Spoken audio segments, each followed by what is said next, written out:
Sorø en meget lille provinsby langt ude på landet, hvor der indimellem lugter af gylde.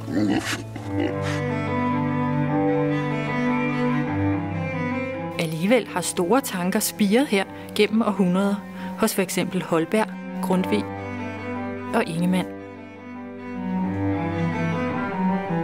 Så selvom man skulle tro, at Sorø var alt for lille, så har vi alligevel Danmarks største klosterkirke, et regionshus, hovedsæder og videnscentre og god plads til kunst og kultur midt ude blandt hestepærer og vandplanter.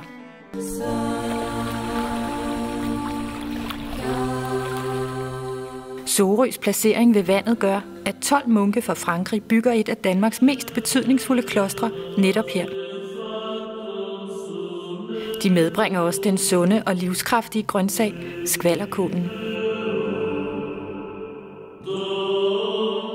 Pengene til det hele kommer fra middelalderens stærkeste adelsslægt, Hviderne, med Absalon som hovedmand. Han er biskop, krigsherre og grundlægger af København.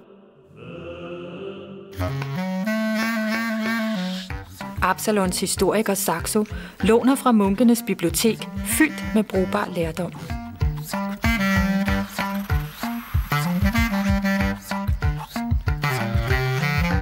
Klosteret bliver til skole under Frederik II, som synes, at sønnerne Ulrik og Christian trænger til at komme væk fra de store fristende byer, hvor man nemt kommer i fordærv.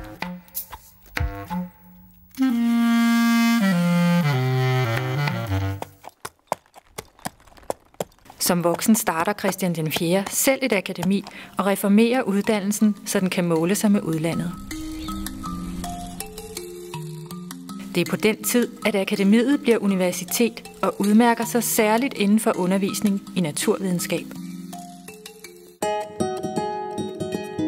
Christian den 4. opfører også de første huse uden for klosterporten, og så har vi begyndelsen på en by.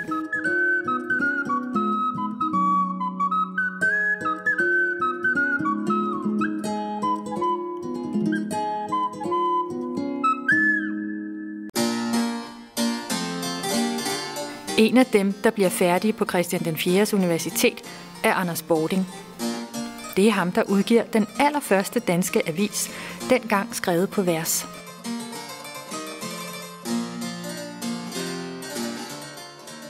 Og så er der den hvidebegærlige Birgitte Todt, som trodser tidens normer for kvindelig opførsel ved at lære sig selv 9 forskellige sprog.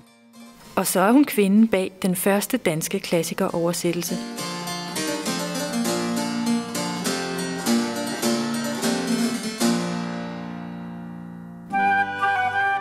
Af alle kulturbærende personer må vi selvfølgelig ikke glemme Holberg.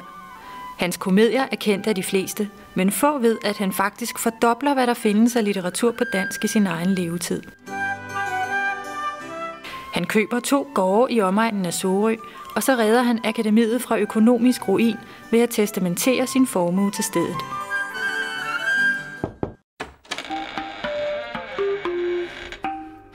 Men så vil han også bestemme, at eleverne skal undervises på dansk, ikke latin.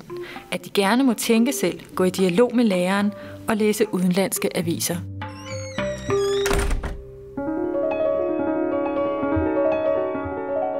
På Kunstmuseet i Sorø kan man opleve mange af de største værker fra guldalderen i områdets autentiske naturlige rammer. Vestkunst bringer verden til Sorø og holder sig på sporet af landskabskunsten helt op til i dag. Digteren B.S. Ingemann underviser på akademiet i de gyldne tider. Han er mester i at fange poesien i naturen og fletter den ind i sange til fattige børn og elever i Sorø. Han får tit besøg af vennerne Grundtvig og H.C. Andersen, som vist nok bliver inspireret til historien om fyrtøjet af et kæmpe træ på akademigrunden. Mange år senere fortæller 90-årige Frederikke Gottschalksen om sine møder med Ingemanns og H.C. Andersen. Ingemann var det fineste, kønneste lille menneske, man kunne tænke sig. Han var gift med en kone, der var meget større end han, men det gjorde ingenting, for hun holdt af ham, og de lod være at følges ad, når de skulle nogen steder. H.C. Andersen kom også i hjemmet. Jeg talte med ham. Han var en gammel mand, men når han gik ud i skovene omkring Sorø, kunne han komme hjem med en buket vilde blomster, så vidunderligt, at ingen gartner eller kunstner kunne have sat den skønnere sammen. Ingemann og H.C. Andersen sejler tit over til Parnashuset på den anden side af søen og drikker te sammen. Restauranten brænder desværre ned i 70'erne efter et lynnedslag og bliver aldrig genopbygget. I dag er der barda på Parnasgrunden, der bringer middelalder, magiske væsener og en masse nutidsmennesker til Sorø en gang om året til rollespilstræf.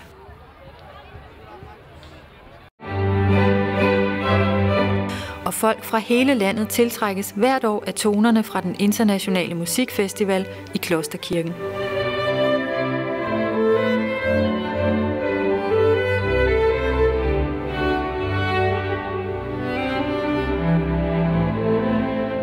Som dengang i Sorøs guldalder, trives Klosterkirke, skvalderkål og anden kultur stadig side om side her.